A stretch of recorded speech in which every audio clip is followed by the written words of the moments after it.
Welcome to Kenton Teaches. Enjoy the video. You start by matching ports and cables. This saves time and hassle. Look at the monitor and GPU. If you need 144Hz or higher, choose display port. HDMI can work for 60-120Hz depending on spec. Once you have the right cable, power off the PC and monitor and place the monitor on a soft surface.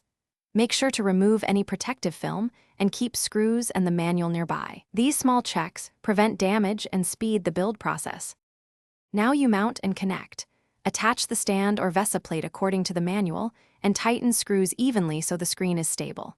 Next, align and plug the display port or HDMI cable into the monitor and GPU, push until it clicks, and tighten thumb screws if available. Connect the power cord to the monitor and then to the outlet.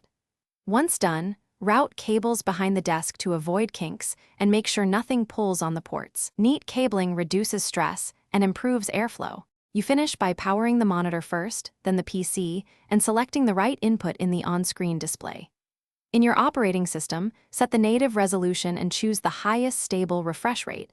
Make sure scaling is correct. Enable adaptive sync like G-Sync or FreeSync if you have compatible hardware. Test with motion tests, color patterns, and a pixel check. If you see no signal, flicker, or wrong refresh, reset cables and try a different port or cable. The cable is often. Thanks for watching. Please subscribe if this video was helpful.